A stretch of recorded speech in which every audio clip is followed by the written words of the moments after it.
You can create the body you want, but you've got to stop guessing and start using a process that works. Nutrition, training, supplementation, it all matters. And today our guest is going to teach you how to do that. Welcome to the Evolve Podcast, a podcast about disrupting your life to spark new evolution. Evolve your body, evolve your mind, evolve your soul, and evolve your tribe. And now it's time to disrupt.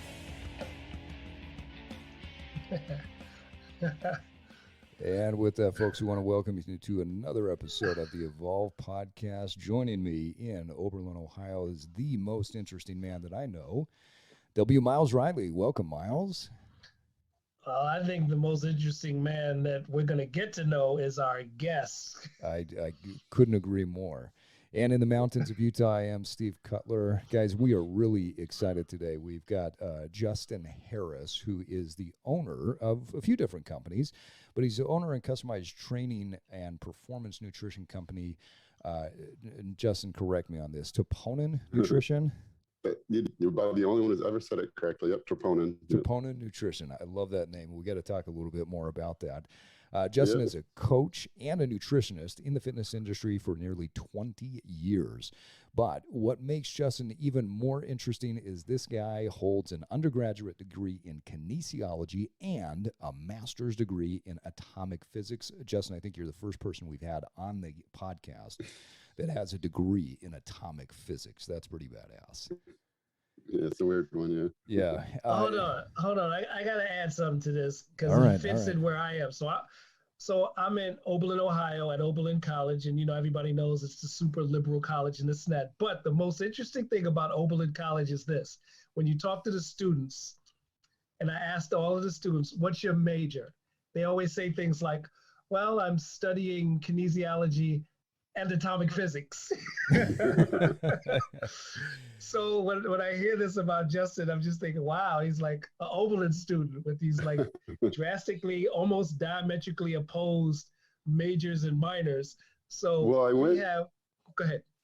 I went to a private liberal arts college, actually, so it's similar to like an Oberlin. So that's probably why it's so eclectic, because we're forced to have a pretty wide range of coursework.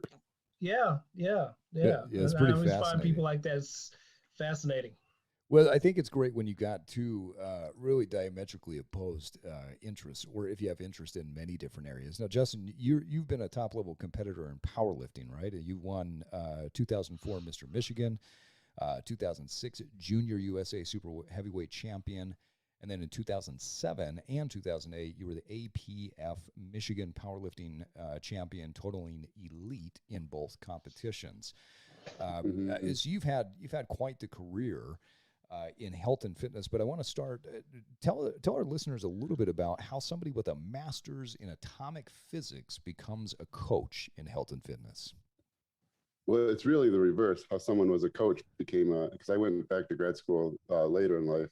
So, my start in fitness, I guess, or weightlifting was, I was kind of just a nothing kid, like I wouldn't say I was like a nerd, or like I wasn't even that unique. I was like kind of just the middle of the road. No, I doubt you could take anyone in my middle school, they might not even know I existed, just kind of blah, which no one wants to be. Everyone wants to excel or be special or something. And I just wasn't. I love sports. I was good at baseball, because you could be good at that age and not be, large or strong or fast, really. But then I can't remember. Oh, actually, I think I watched like the 1988 or 1989 Arnold. It would have been the '89 Arnold Classic was on like NBC or something. And I was like 8-year-old kid, and I was kind of mesmerized by it. And so I remember trying to draw those guys before bed. And from that point on, I was intrigued by weightlifting.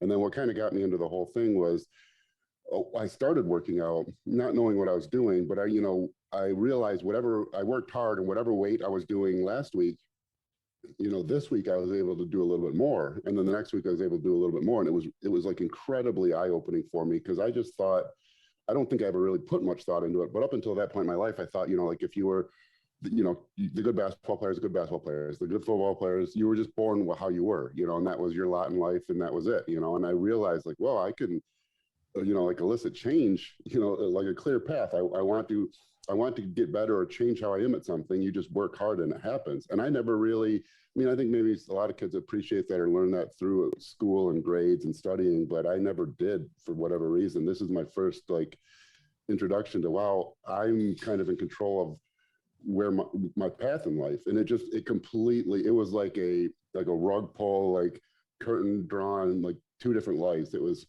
from that moment on, it was like, that was like the overriding thought in my life was, well, if I want to do something, I can. What's the path I need to take to get better or get good enough to be able to do it? It was really, really eye-opening. And so that's just kind of where it snowballed from there. It's pretty fascinating when you think about weightlifting. I think that's one of the reasons why it becomes so addicting for most people, because as you just referenced, you can see the progress really on a week-by-week basis. Now, that doesn't mean you're going to get stronger in every area each week, but you might be able to lift a couple more reps, or you might be able to lift 5 more pounds or 10 more pounds in each lift each time you go in, and it becomes extremely addicting, which builds massive confidence. Talk a little bit about, as you went through this path, how did you develop confidence as you were increasing the weights that you were lifting? Well, it was kind of like forced upon me, I think, because I was just naturally kind of shy and maybe insecure. I think everyone who gets into the weightlifting has some insecurity on some level, like the big, huge rip jock who was stronger than everyone in ninth grade doesn't start working out. He's already the strongest kid in school, So we all start from something like that. And it was, I think, kind of realizing, because I never even started like on a football team until my senior year of high school. And then by my senior year, I was voted captain. Wow. Like it was really weird because my weightlifting path went from, like puberty. My family's very big and I was a late bloomer. So I had puberty and weightlifting both hitting me like a freight train in 1 year. And I gained like 100 pounds. And I went from like, I went from the 140-pound junior who was, not very good at football to the 240-pound senior who's the strongest kid in school and, and really good at football. So just really, and that was really weird because it was hard viewing yourself, because now I was always like the nobody, not like necessarily the little kid, but just like certainly wasn't, like I didn't stand out for being a big kid. I was always, on the smaller side. And then all within 1 year, I was now the biggest kid in school, which was very weird because mentally I hadn't processed that yet. So like the confidence stuff, I think, just came from the fact that now, like I worked hard at this thing in the gym, and now when I did physical activity or I did other things, I was suddenly better than everyone, and my brain was still viewing myself as the kid who, should be second string, or it was hard to process. And so each new like interaction or each new big, inflection point where like early on in football season when you got to tackle people, when I now realize like, holy cow, these collisions used to feel a lot different when the guys were bigger than me. Now I'm bigger. And it just kind of snowballed from there. And it was more, like the way people treat you and stuff. And you just kind of realize like, I can kind of change. I can impact my life. I can dictate where my life goes. And the confidence kind of comes from that. It's kind of a lagging thing, though, right? Yeah, ahead, Steve said something earlier. It was really interesting about, you can see the results and that gives you a certain type of momentum. But the other part that gives you momentum, I would think, is the fact that you now have this galvanizing thing that's galvanizing all of your attention. It's like this narrowed focus. And, when you're a kid, your brain and mind are all over the place. Mm-hmm. And the sooner a kid can find this galvanizing thing that brings this emotional, psychological, spiritual things together, and the focus is there, all of a sudden you really get momentum. And if you can see the results of what you're doing, wow, you're just a kid who's on his way. Yeah, and that's a perfect way of putting it, because it kind of forces you to be all the things that, like society calls decides a good human is, like you're a scatterbrained, disorganized kid. But now when this weight workout is incredibly important to you, and you have school and you have sports and you have a job and you have to fit this weight training in, suddenly you become like an expert organizer, like you're keeping the calendars, and things like that. Or, like suddenly you like studying it used to seem like big hassle because you know, any free time you had, you used it to completely goof off. Where now your free time is used for a purpose. And it's not hard for that to kind of translate to, well, I should have a purpose with other things I do. Right. I had a 14-year-old who's going through that right now. He's got a job. He's a pretty powerful soccer player, and he's a straight A student. But when he got the job, it kind of threw everything out of whack. And his mother and I used to sit there and tell him, you got to start to sit down one day a week and organize your week. And once we told him that, it just took off, just to sit down and organize. Yeah. Well, and that's a really powerful tool. Yeah, go ahead. Sorry, go ahead. Well, that's a really powerful tool because I think it's easy to fall into a trap where you just kind of fall through life, you know, just kind of like you're on a boat just riding a wave rather than driving yourself through life. And that organization is really key for that. Yeah, and there seems to be a trend where, you know, for so many years, people especially men, you see men that have let themselves go, that they get into this whole concept of what a dad bod is, and they say, well, as I get older, I just need to fall into this. And so, but the people that are succeeding at any area of life right now are the ones that are organizing their lives around their health and fitness. They're getting in better shape, and that becomes the vehicle for organization and everything else in life. But confidence is one of those things, as we mentioned before. It doesn't come immediately because you're looking in the mirror and you might be seeing the same person that was there 6 months ago, even though you have a new body that's looking back at you in the mirror, right? Talk a little bit, Justin. I know you coach a lot of people. What are some of the biggest challenges that are the biggest internal struggles that you see with your clients right now? Once whether it's getting started or you know, gaining the momentum, what's the biggest internal struggle that you're finding? Well, I'll take it from the client who's kind of new, you know, because I have a mix of clients. Roughly half my clients are long-term competitive bodybuilders. They've been in and out of the sport. They have them are coaches themselves. And then there's this dichotomy of this other group where not every coach does this, but I'll work with anyone who's interested and motivated to work with me. If I have openings and you want to work with me, that's my only requirement. I don't care if you're a pro athlete, if you're a pro bodybuilder, if you're a top amateur. You know, a lot of coaches care about that. I just want to work with people who are motivated. But the thing, like like you say, motivation, the motivation, it doesn't come first. Motivation is the second thing. You know, you have to get the ball rolling. It's like, you know, people who are in shape, it's easy to stay in shape because you have that ball rolling. You don't want to change that. You don't want to ruin all that work you put in, you know? Right. So the better shape you're in, it's actually easier to stay in shape because now, like, you don't want to eat that piece of cake because it's like, geez, I did a lot of work to get here. You know, that cake's not that good. And conversely, you know, like it's like Newton's law, you know, an object in motion stays in motion, object in rest will stay in rest, you know? So you get a person who's never exercised and is out of shape.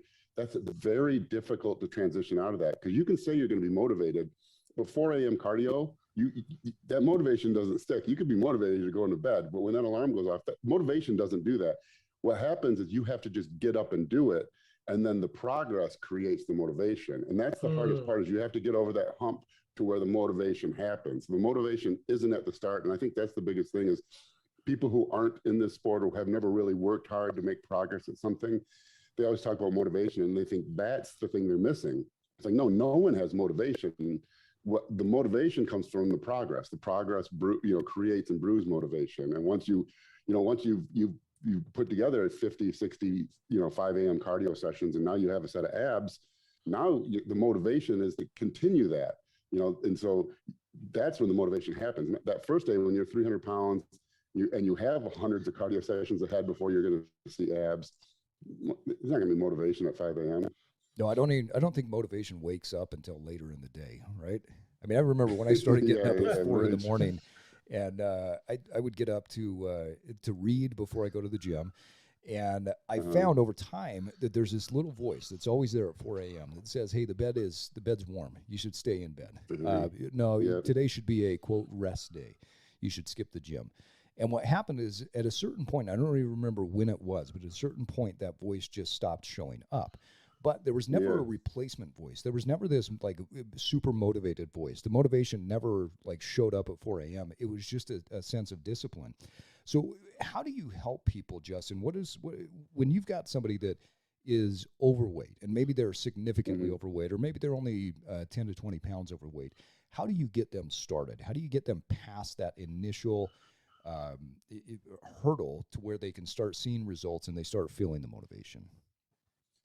Well, the most important thing is they have to believe that what we're doing is going to work, you know. And the nice thing with nutrition is that it does work. It follows the laws of physics, follows the laws of thermodynamics. You know, energy cannot be created or destroyed, meaning that so energy is conserved. The conservation of energy is one of the most important laws of physics. Every physicist for the last 150 years has tried to disprove the law of conservation of energy because that would allow things like time travel.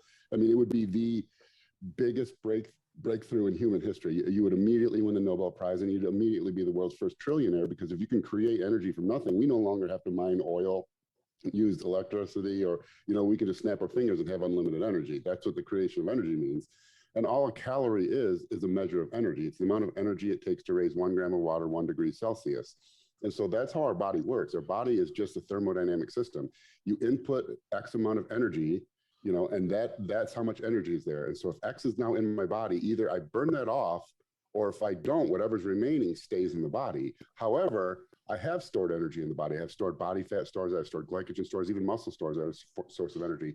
And so if I eat X amount of energy, but I burn X plus 10 energy, that 10 has to come from energy reserves in the body, which is typically body fat.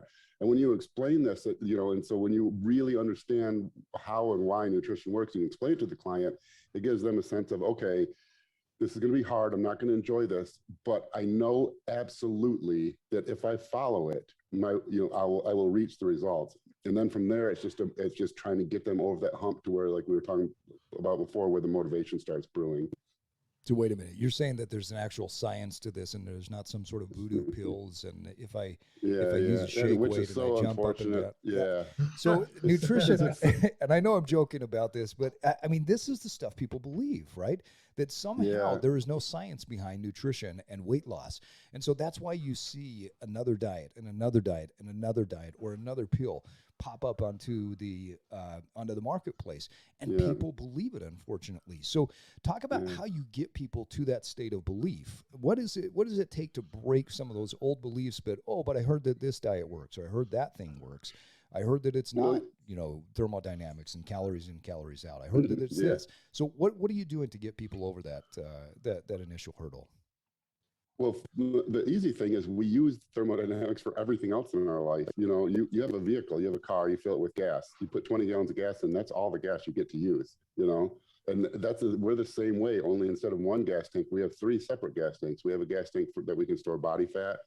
So first we store glycogen, like carbohydrates, in the muscle, and that's our small gas tank. And when that gets filled up, then that gas spills over into other areas, which would be like body fat. And then if you exercise the body, some excess calories will be stored as muscle tissue, which is how we store proteins.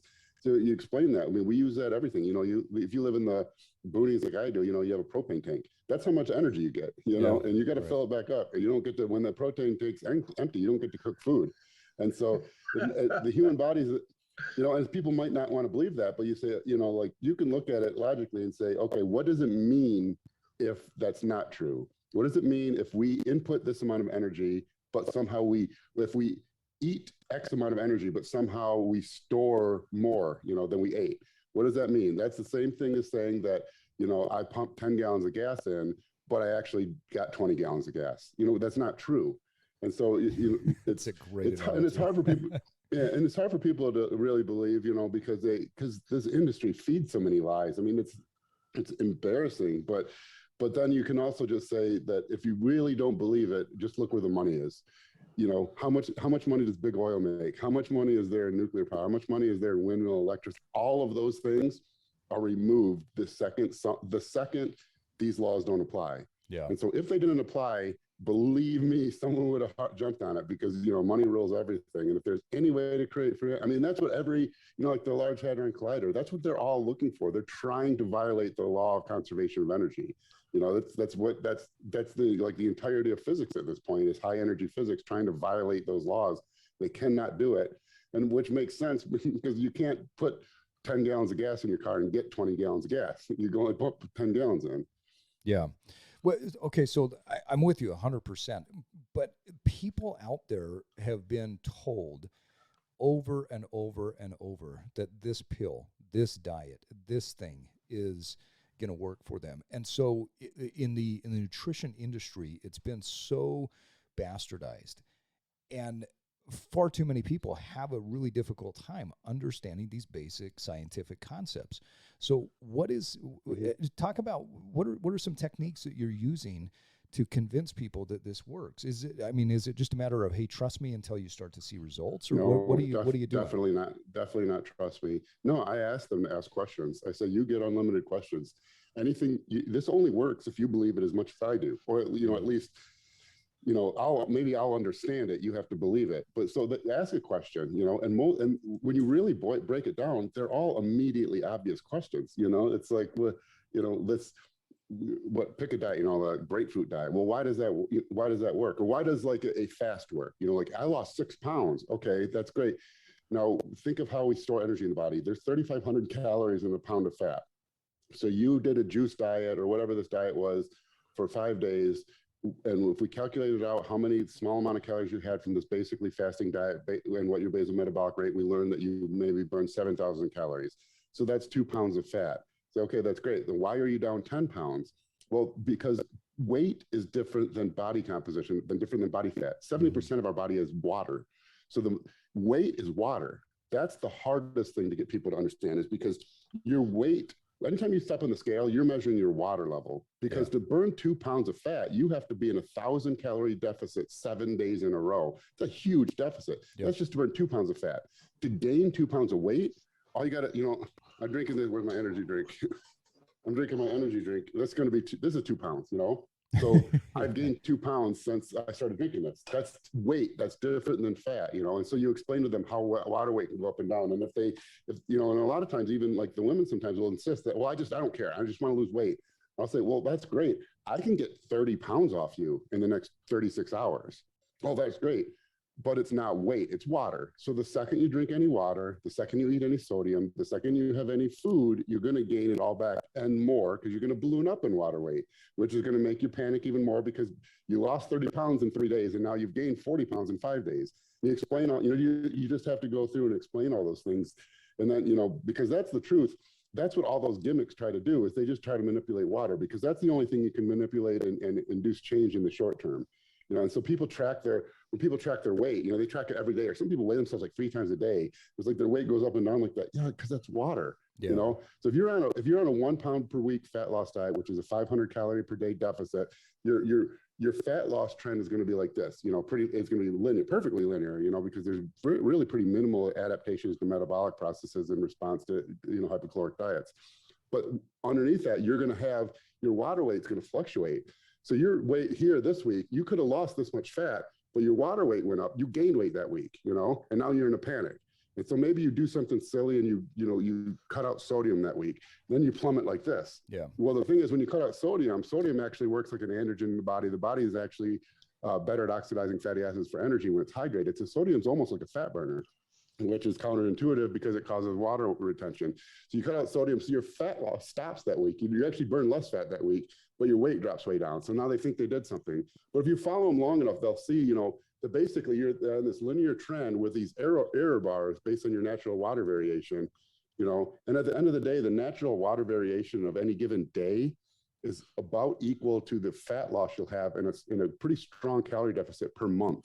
So you have to understand and try, even if you don't fully understand the science, you have to trust it on some level, like by correlating to things like, your gasoline tank or whatever, to trust that, because if you don't, you're going to get sucked in that trap of weighing yourself and seeing that your weight fluctuates, all these things, because it takes a month of fat loss before you can even guarantee that you won't weigh more on any given day due to water retention than you did a month ago.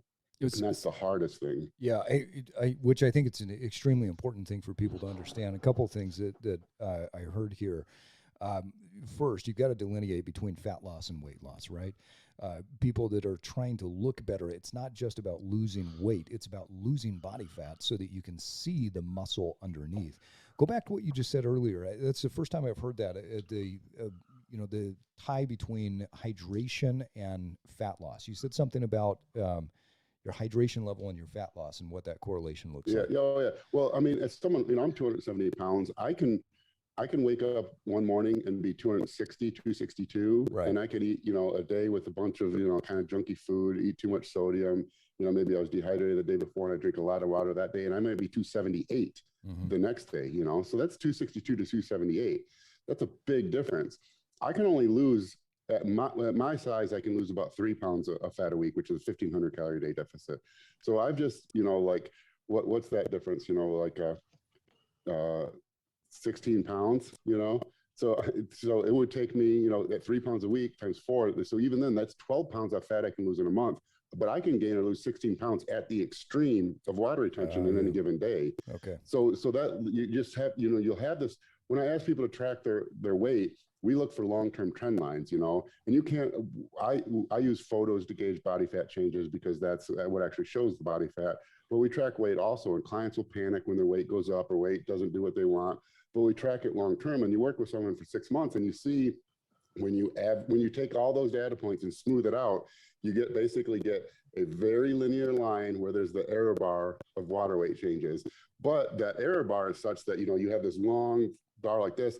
If you take the extreme low here and the extreme high of water retention a month later, they're the same level. So you could potentially weigh the same weight, for a month from January 1st and January 31st, despite losing fat that whole week. But over time, with those error bars average out. Yeah, that's fascinating. I've never thought about it like that, but that makes a lot of sense with that fluctuation in weight. Justin, talk a little bit about the things that you have people track. I'm a big believer in tracking. That's the only way I've been able to get results in my own personal fitness, and I track a lot of different things. What do you have people track as they go through their change and their transformation? Yeah, you have to track. I mean, you don't have to, but it's really just dumb luck. That's like driving your car with a broken gas tank or gas gauge. You can do it technically, but you're going to get stranded at some point. You need to know, because it's a mathematical formula, 3,500 calories for a pound of fat. So whatever your basal metabolic rate is, we need to, over some period of time, get 3,500 calories less than that to burn a pound of fat, which is 500 calories a day for 7-day weeks. If you have to track that, if you don't, you're just guessing, and you're not going to get any linear progress.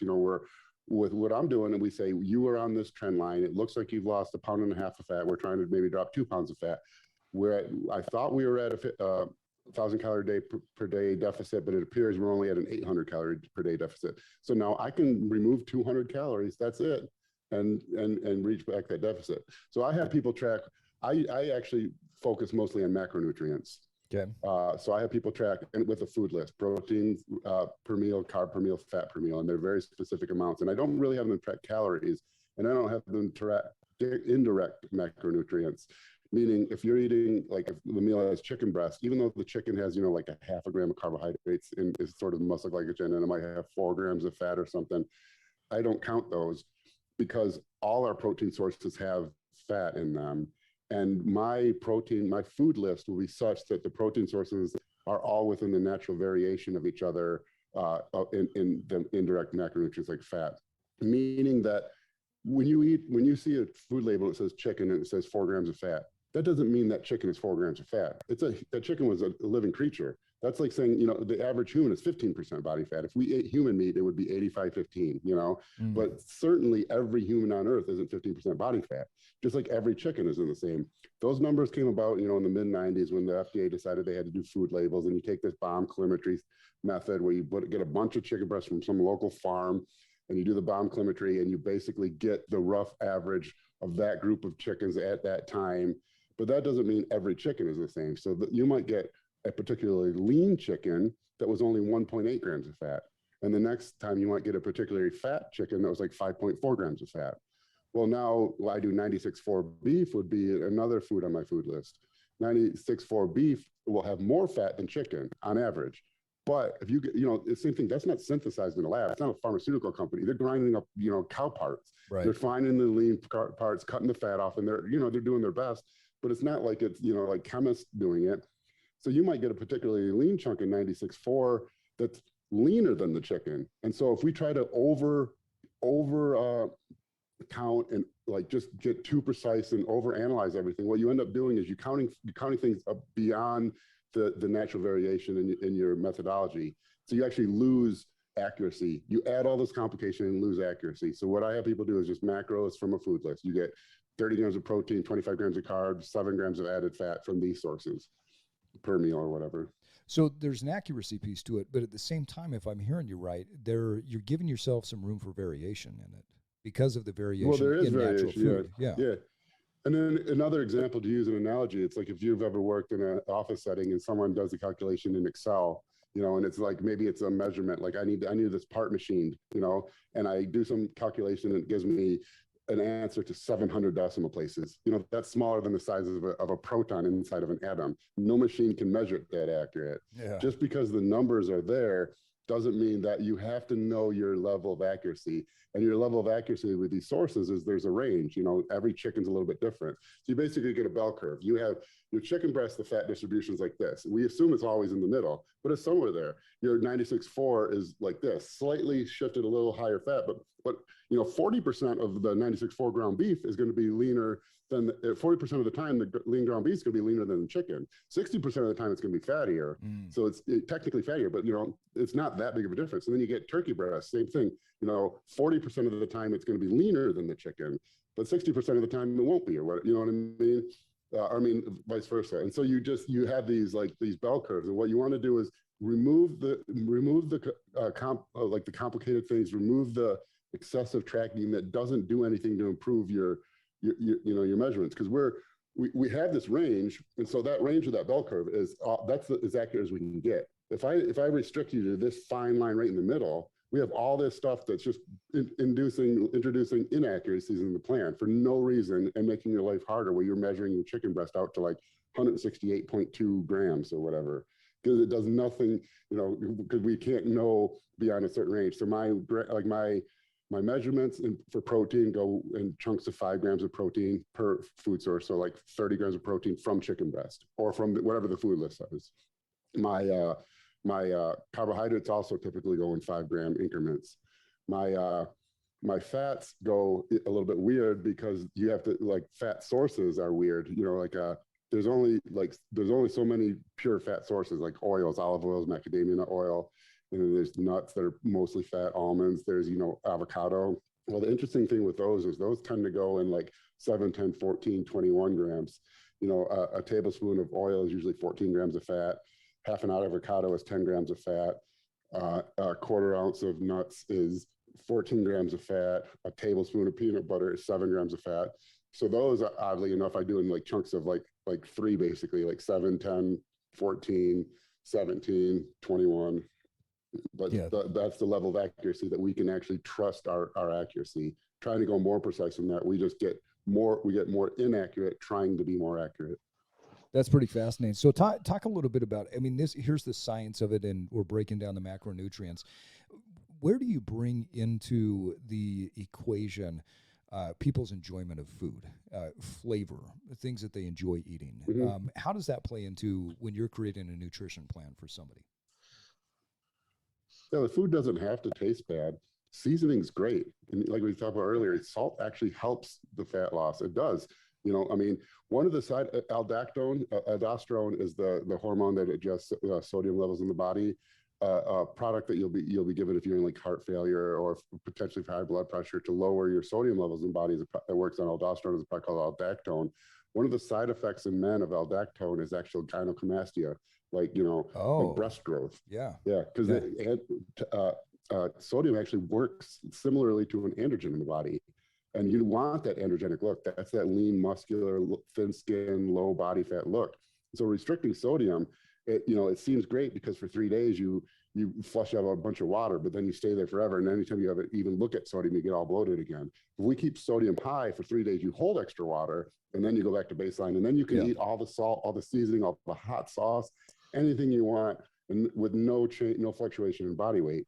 So that's what I do. I encourage any 0-calorie seasoning, which there are a lot of. Pretty much every dry seasoning, every salt, every powder, every rub is almost always 0 calories.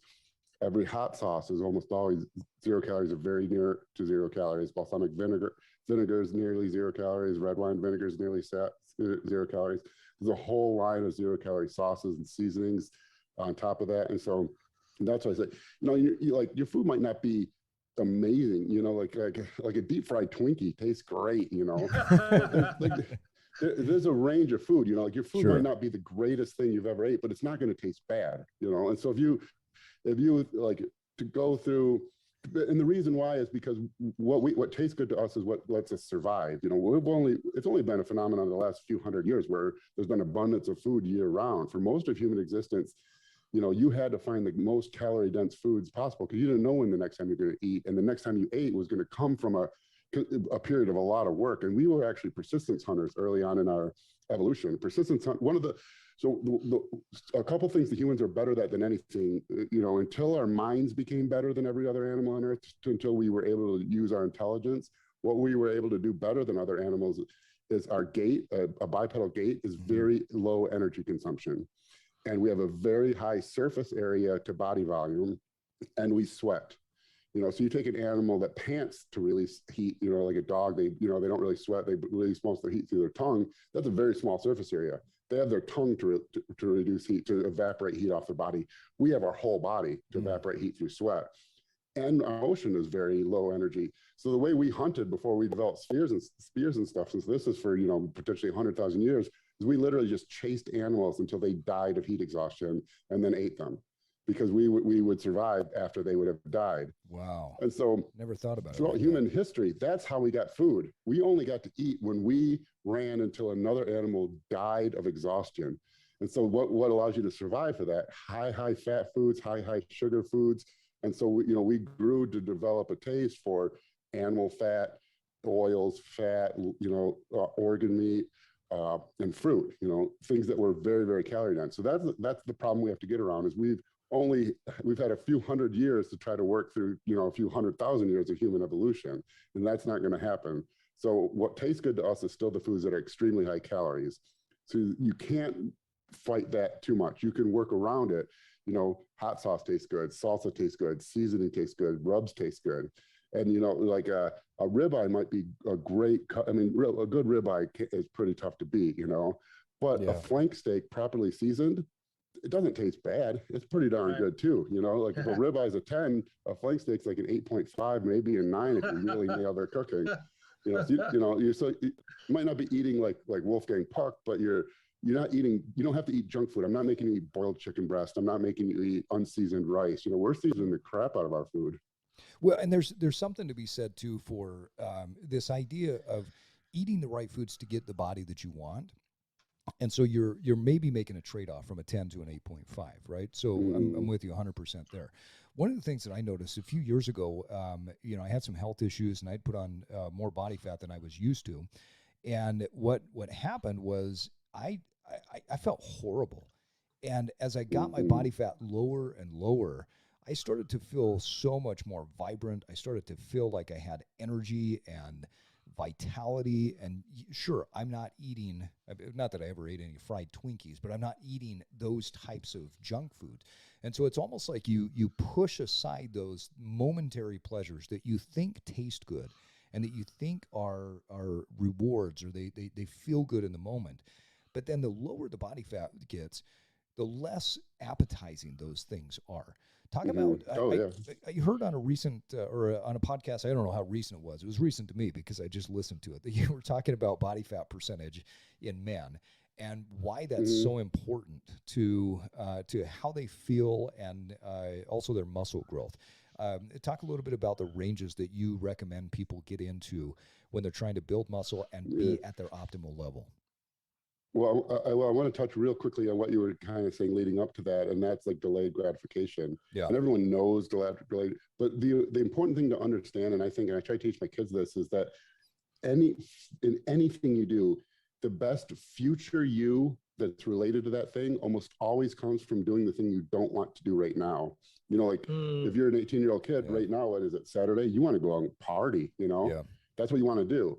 But if you do, that's all you do, in 20 years, yes, every Saturday you'll be out partying, but you're going to have a shit job. I'm sorry if I'm not allowed to swear. You're going to have a crappy job. Oh, you're going to have a miserable life. You're good. You're going to be struggling for money. You're going to be struggling financially. You're going to have relationship issues, you know.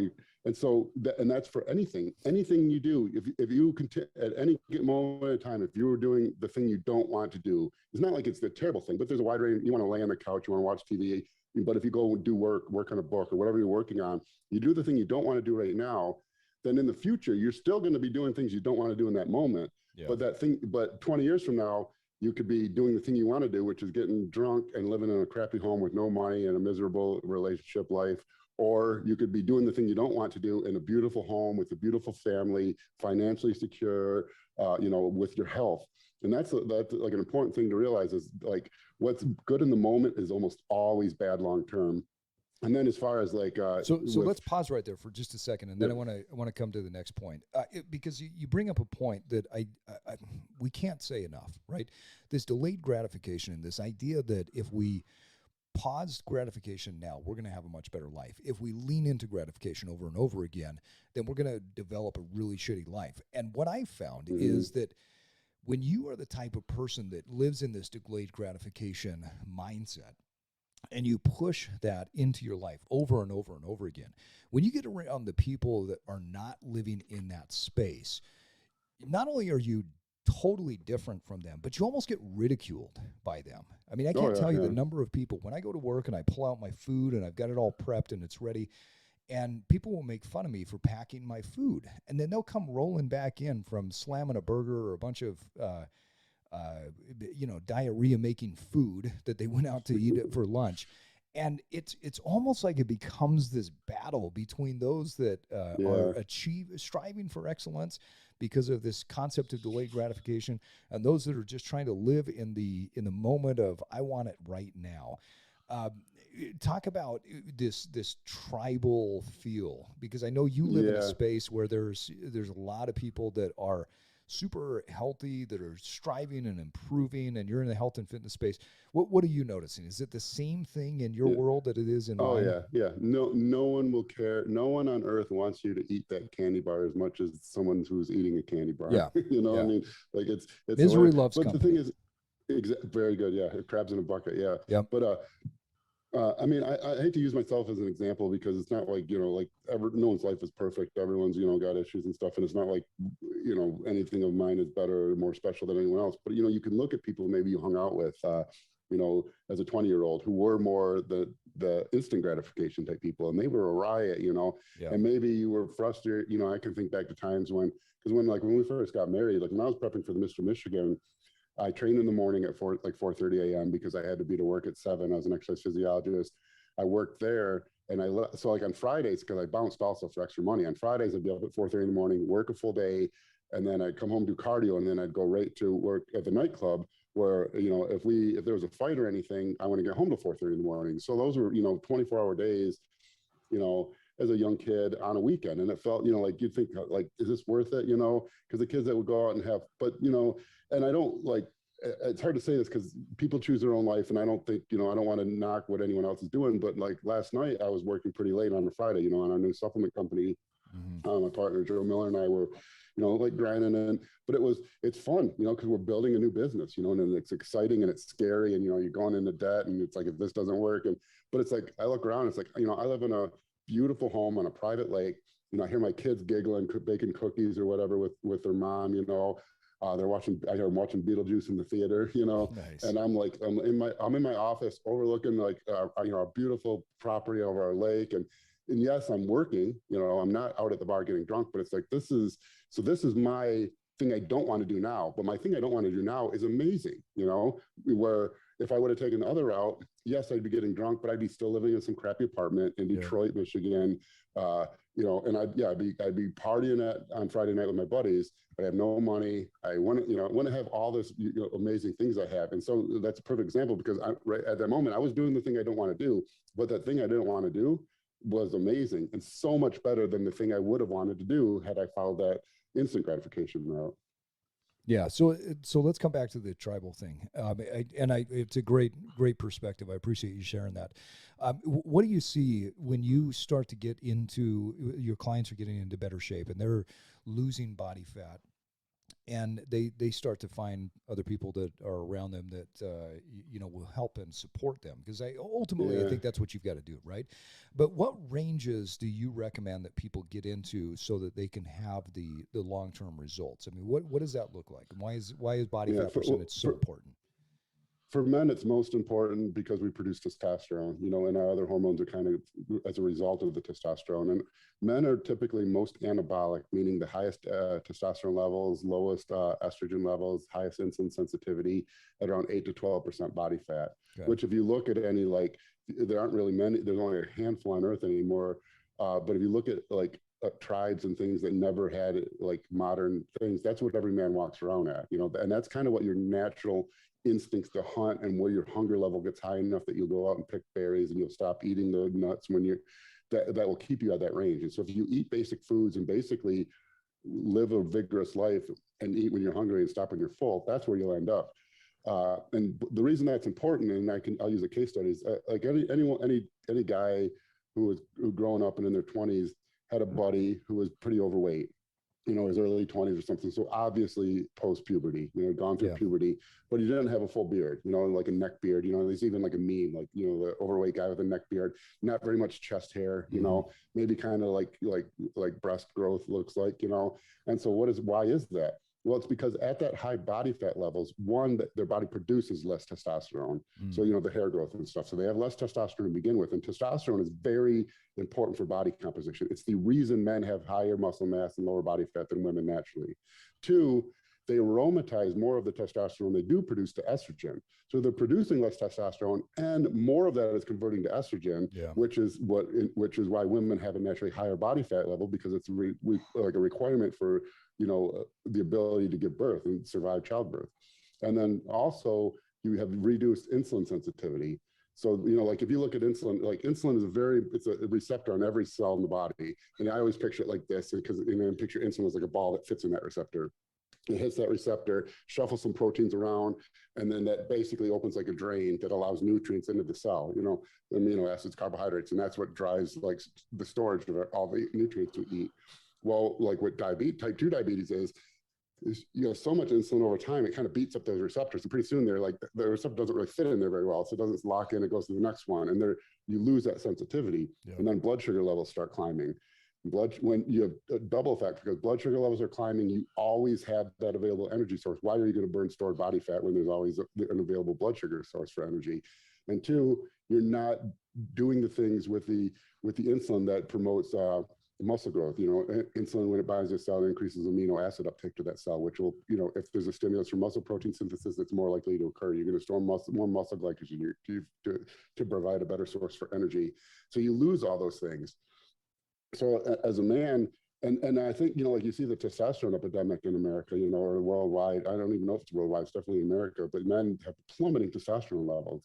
And, obviously it has something to do with the foods we eat. It's something to do with the fact that we don't exercise and we don't do any, not saying this should be encouraged, but we don't do anything fighting or aggressive or anything that would induce a testosterone surge in the body. We aren't fighting for survival. We're not hunting with a knife. We're not, beating each other up for the right to mate. And we have chronically high body fat levels. So, and that's, everything is just fighting against, you're not even giving yourself a fighting chance at that point. Yeah, body fat is everything.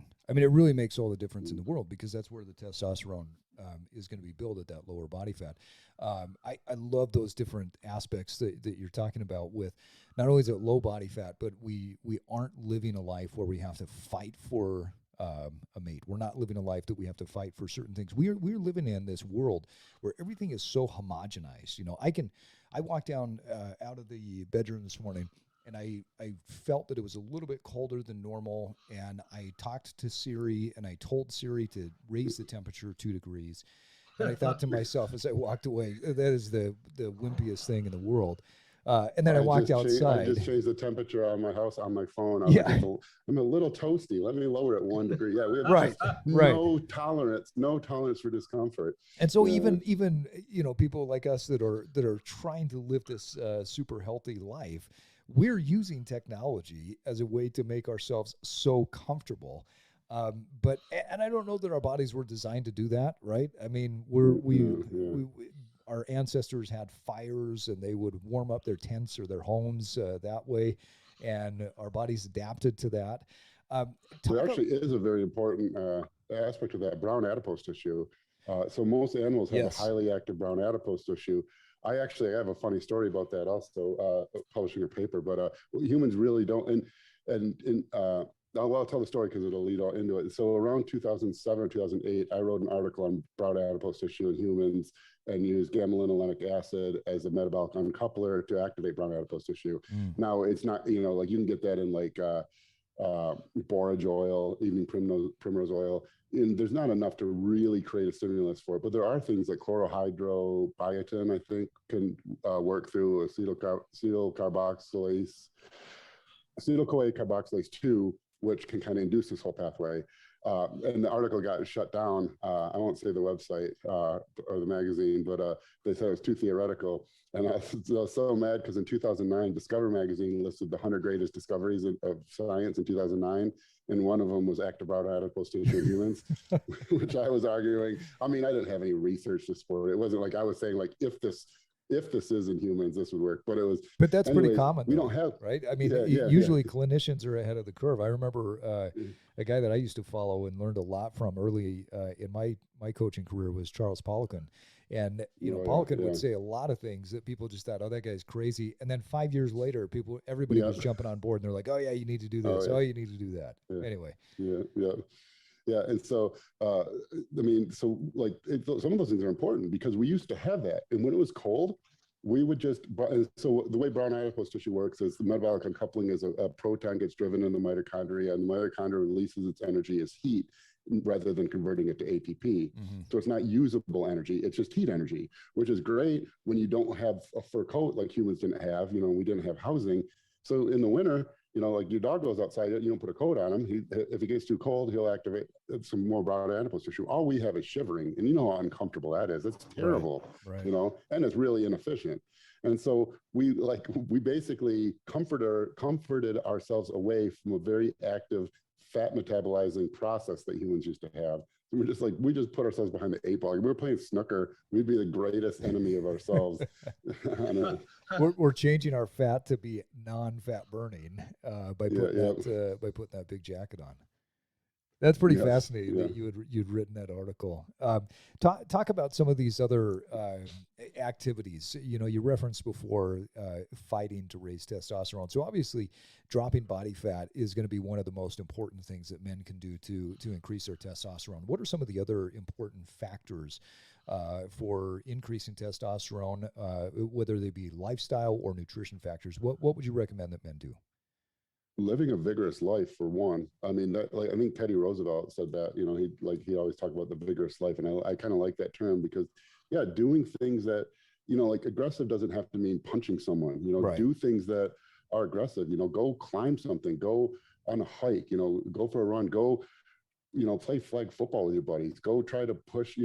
Push a sled. Pull a prowler. Go train with weights. Do something that there's a very strong human instinct, there's a reason we get endorphins from those things. There's a reason there's a runner's high, those are beneficial things to the human body. And so go out and exert yourself seriously. And then as far as food, the weird thing is, it's like the food pyramid and stuff. We just so completely destroyed humans and nutrition by basically, when the food pyramid came out, it was, if you were diabolical and you put people in a room and said, okay, let's design the absolute worst way to eat food to create the highest level of obesity, the lowest hormone levels, the lowest reproductive rates, the lowest testosterone levels in men, and basically the highest rates of depression we could possibly manage. We need to do this. It's 1988 or whenever that came out. By the year 2015, I want everyone to be miserable. You couldn't have designed a better plan for that than the food pyramid. Yeah.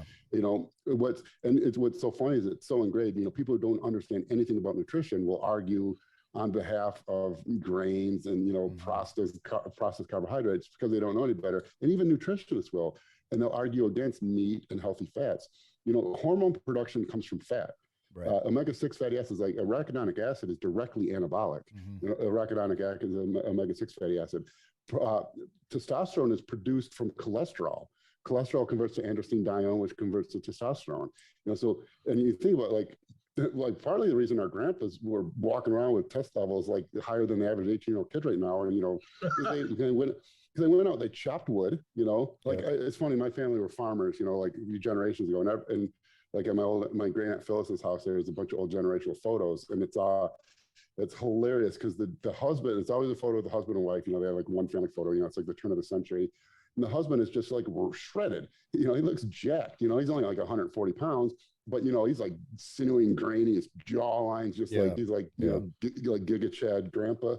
And then the mom's always like really obese, and it's because she worked in the house cooking, and they ate high fat, high protein meat food sources. So he's out chopping wood because of like a wood fire stove, and they heat their house with wood. He's out working the fields, working the farm all day, eating meat, eating bacon, eating animal fat. And I'm not encouraging you to eat high levels of saturated fat. I'm just saying these are what produce testosterone levels.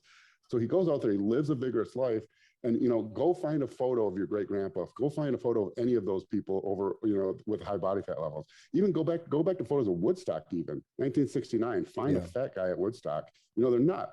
Everyone's walking around with abs. I mean, they got no muscle mass because their weight training wasn't involved yet. But even up till that point, we hadn't got to where we are now.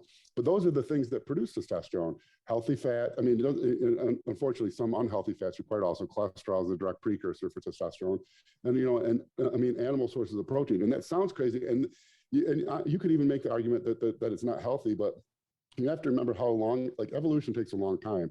We evolved from creatures that ate animals and vegetables. So we really aren't good at eating vegetables because we can't digest cellulose. The deer will go through the woods and they browse. They eat tree branches. We can only digest a very, very narrow range of vegetable and carbohydrate sources. So we have hundreds of thousands of years of our bodies learning to be optimized around animal meat, nuts, and berries. And then we have like 35 years of our bodies trying to be optimized around grains. It's just evolution doesn't happen that fast. I don't think the human species is that much different than it was in 1988. Well, I love how you talked about the if you were to put together the perfect diet to make people feel depressed and horrible. There was an Audible course that I went through years ago that talked about food and nutrition throughout the history of the world. And one thing that was really common throughout every tribe, every group, was that when people were subjugated, they were subjugated by the way that they ate. So whoever was in power would get them to eat more of these grains, more of the products that were made on the farms, and less meats and the things that you're talking about with living a vigorous life.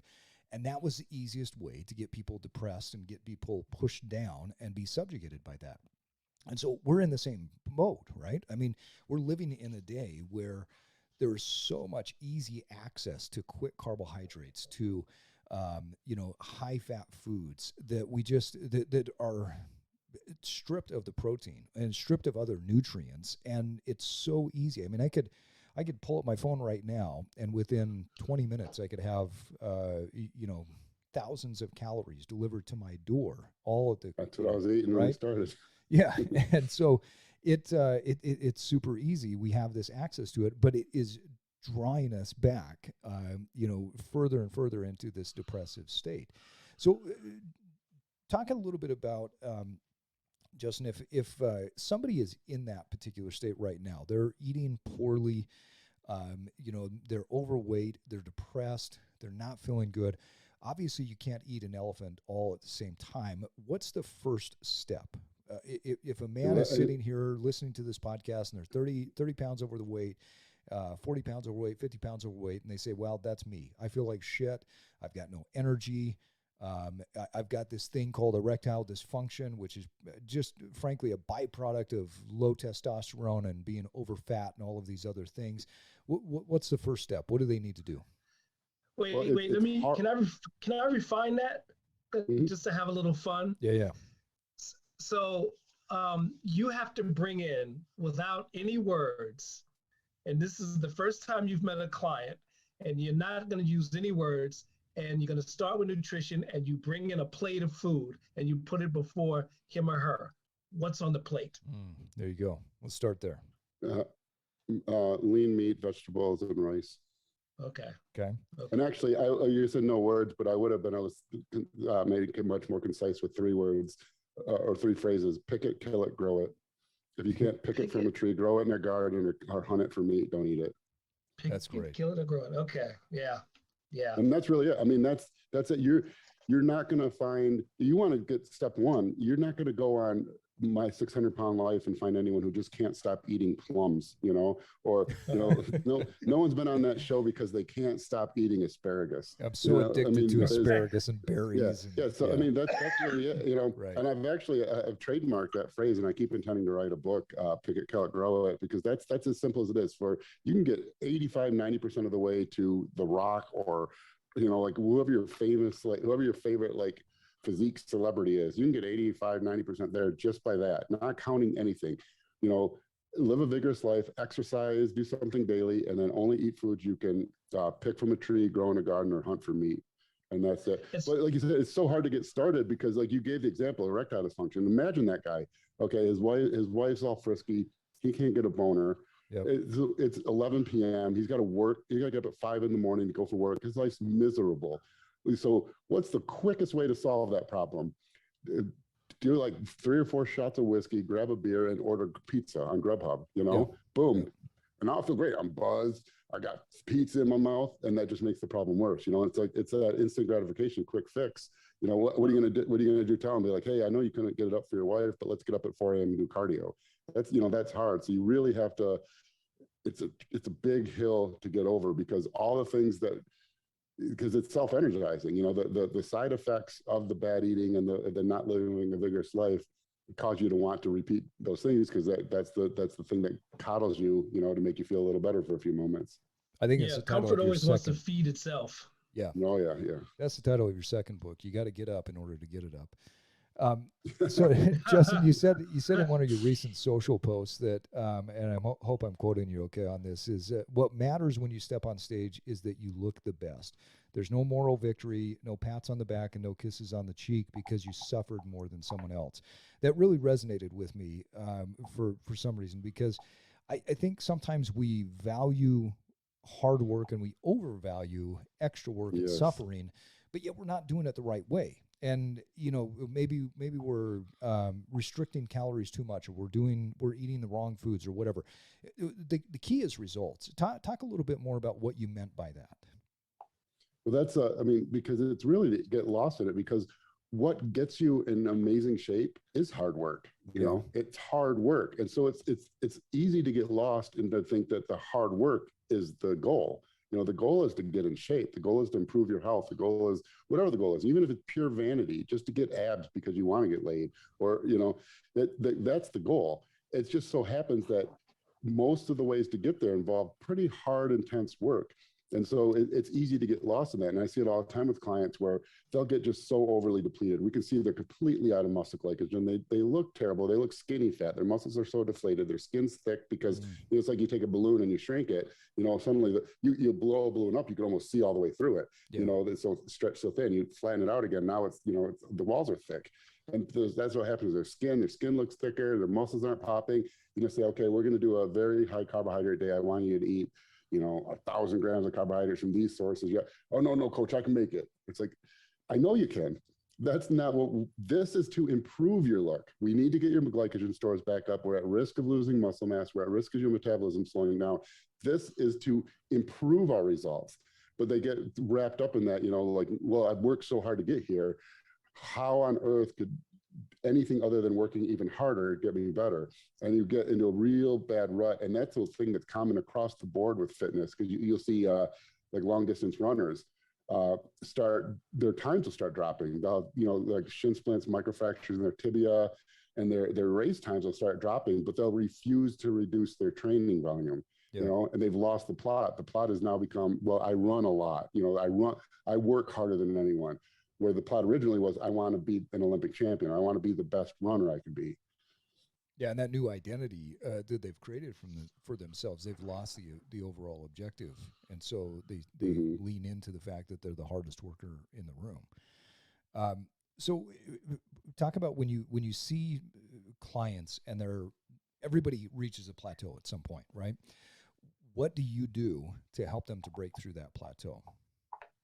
Well, nearly always the plateau is the fact that you've just depleted muscle glycogen. Someone like the average adult male can store like 750 or 800 grams of glycogen. So a larger bodybuilder, over 1,000 grams, and that's it. That's your bait. That's like your good energy stores. That's the store energy for glycolysis.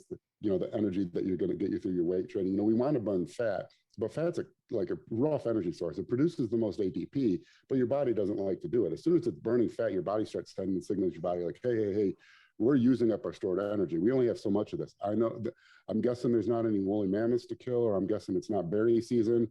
So I don't want to burn this fat. So what I'm going to do is I'm going to make you feel tired. I'm going to make this energy consumption be exhausting. So there's only so much fat you can burn before you start reaching into that. So what typically causes like the burnout and stuff or the plateaus is it's not like metabolic slowdown or muscle loss. And that's a confusing thing, because that's another fitness thing. Everyone says, you got to eat more to build your metabolism. I wasn't losing weight. I wasn't eating enough. That's absolutely not true. It's patently false. It violates physics. It's so wrong. It's so bad. It's not even wrong. It's like it's worse than wrong. But there are things that are going on. Your metabolism hasn't necessarily slowed down. It's that you don't have easy energy. You're only using fat, or now even worse, you're converting proteins to carbohydrates through gluconeogenesis to use for energy, which is another exhaustive process. So you got no easy energy reserves. The only energy you're going to burn is fat, which is great. You think, geez, I'm only going to burn fat. Let's go. Yes, but you're not a robot. You can't just go, because every signal in your body is saying, don't go. You're exhausted. You're tired. You can't think. Your brain's not working. And so 90% of the time, the simple fix is to introduce a high bolus dose of carbohydrates. I call them high carb days. A day with just a very high carbohydrate intake, very low fat intake, and moderate protein intake. And then another thing often is a lot of people will, even though I can explain the sodium thing to them, they'll get this in their mind that lower sodium is better, because it's another fallacy that gets promoted. And so they'll be depleted in blood sodium levels. And so what happens is your body has to maintain your blood at a 0.9% sodium level. That's like required. So if you eat less sodium and your blood sodium dips to 0.08% or 0.8%, it has to rise it back to 0.9%. Well, if you're not going to eat more sodium to do that, the only way to do that is to pull water from the blood. So another depletion. So now you're dehydrated and you're depleted of glycogen. Yeah, that's great. You're only burning fat at that point, but you're not doing anything. You can't get out of bed. You're exhausted. You're miserable. You're irritable. And so, the way to fix that is bring sodium back in and a large bolus dose of carbohydrates. You fill up with glycogen, your veins will come back, you'll be energized, and you'll be like a new man. And it's like, wow, my metabolism boosted. And I'll fall in the rut of even kind of saying that, because that's what people want. It's like, no, your metabolism didn't increase. It's just now we went from having every evolutionary signal telling you that, because how do you survive a famine? If there are no woolly mammoths to kill, the way to survive is to not use energy, to be motionless, to sit in your cave, exhausted, and sleep. And so yeah, we went from that to now your body's like, oh, we found nuts and berries and a big animal to eat. We got lots of organ meat. Something happened. Let's go. Now, let's get some stuff done. Yeah, that I love what you're talking about here, Justin. We are coming up on our time though. I think we gotta have you back on for another conversation, because this is fascinating. I'm sure we're going to get a lot of feedback from our listeners that they want to hear more from you. Final question that we've got for you. So at Evolve, we believe that people evolve their lives by stacking one simple habit on top of another. It doesn't have to be hard to get started, but it's just got to be consistent. What's the most important habit you would want our listeners to build? I love that, because that's like one of my main mottos is one thing. You have your baseline day. You got to go to work. I try to do, if I could just do one thing to improve myself on top of that, that's 365 things a year. That adds up real quickly. Yeah. But the one thing for me, it's like how am I going to word this? Structured progress. Have a goal. It blows my mind that people don't have goals. You know, I see this all the time with like someone want to be a pro bodybuilder. It's like, okay, you need to be 260 pounds fat free at your height to be a pro bodybuilder. You're 160 pounds right now. Now there is a path to that, but you know, if next year you're 162 pounds, there is no path within your lifetime that 2 pounds per year turns into 260. Yeah. So, you know, we have our goal. Always be revisiting things, short-term, medium-term, long-term goals. You know, like I'm a nutrition coach, and you can make a really good living, and it's a great job. You work from home, you know, you have no scheduled time, you know, and you get to do the thing you love. So people always say, you know, I want to be a coach.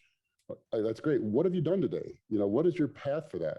Short term, you know, like where are your educational weaknesses? Medium term, how have you promoted yourself? Does anyone else on earth know you want to be a coach? Because if they don't, they're not going to sign up. Yeah. In the long term. You know, like what's your long-term plan for growth? Are you going to focus on bodybuilders? Are you going to focus on MMA fighters? Are you going to focus on general health? And people just, you know, like hard work wins out. Hard work always wins. Hard work is always worth it. You know, and they say like the traits that predict success, the two most important ones are intelligence, but you don't have much control over that. You're born how you are. But then conscientiousness or hard work. You know, if you work hard, you can achieve just about anything. And people get upset about that because they think they're working hard, but that's the problem.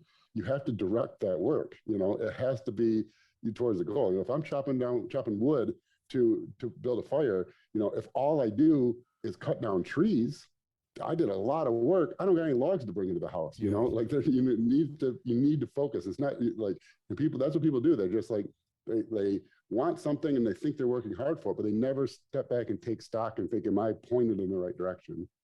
Yeah, or even great. Asking other people, if you have people who can be objective about what you're doing, go to outside sources and say, how do you think I'm progressing? And just get a second opinion to just shed some perspective. Yeah. Yeah. And that I think that leads into the next thing. The second most important thing is self-evaluation. You know, and that's a good way to learn because if you think I've evaluated myself and I think these things about myself and my progress, and I ask this respected person and they say something different, our natural tendency is to say, well, screw him. But you got to think, okay, where am I wrong in my self-evaluation? Because I'm not always going to, I can only ask him periodically. I can ask myself every second of the day if I'm pointed in the right direction. You know, I trust this guy. He gave me this advice, and if it's different than mine, I need to reflect on that and see where I'm wrong and why my self-assessment was incorrect. Yeah, we gotta ping other people and almost like echolocate, right, with how we're doing it within the world. Well, Justin, I appreciate the perspective that you've given us today. And on that note, folks, it is time for us to wrap up another Evolve podcast. We want to thank our guest, Justin Harris, for joining us today, and my co-host, W. Myles Riley. Justin, we've had a great conversation with you today, but I want to make sure that our listeners know what the best way for people to follow your personal evolution and all the great things that you do. How do people get a hold of you, or how do people follow you? I picked the worst name, but Toponin Nutrition. And I'll say real quickly, Toponin was my handle on website and forums 20 years ago. I went by Toponin or tropomyosin. Okay. What that is when a muscle contracts, calcium enters the cell and binds to something called troponin, which moves troponin off of tropomyosin, which allows the myosin and actin cross-bridge heads to interact, and that's the muscular contraction. And so I thought that was cute, you know, when I was like a 20-year-old kid. I was, you know, probably learning that in college. So. But then when I started my business, also 20 years ago as a kid, I didn't think any better. I was like, oh, everyone knows me as Toponin. Let me call it Toponin Nutrition. But troponin is also the marker for a heart attack. So it was probably not but yeah, Toponin Nutrition, or just search Justin Harris Nutrition or Justin Harris Carb Cycling. Or you can go to firstdetachment.com, firstdetachmentnutrition.com will also work. And that's my supplement company. And through there, you can reach me also. But really, a Google search for Justin Harrison Nutrition should bring just about everything up. And we'll tag everything. We looked up the definition of troponin before you got it on. Yeah, I had to look it up because I knew the word, but I didn't remember what it was. And then after the Google search, I hadn't heard the heart attack piece. I remember the contractile protein piece, but I wish that's the only thing that came up. But unfortunately, anyone who's had heart problems knows that they go to the doctor and get their troponin levels checked. I'm not heart attack nutrition. Well, hopefully not, anyways. Right. It's funny. I just did that like a week ago. I had to go do a nuclear stress test because I'm getting a hip replacement, and the anesthesiologist saw something that was kind of a red flag. So I had to go in and do it. And so they did the test and they found out it was nothing, but it was one of the things they had to look at. Yeah. I used to do that. Was my first job out of college with stress tests. I was an exercise physiologist doing stress tests and then stress echoes, which is similar to nuclear. It gives an image, a different type of image. And then I did just the echocardiograms for a while. Yeah, cool. Yeah, that's awesome. Well, hey, remember, folks, that it does take time and consistency to evolve, but first you have to disrupt. And now it's time for you to get out there and evolve. And evolve. Thank you for listening to the Evolve Podcast. If you like this episode, share it with your friends. Follow us on Instagram at evolve_cast and subscribe to our podcast on your favorite podcasting app.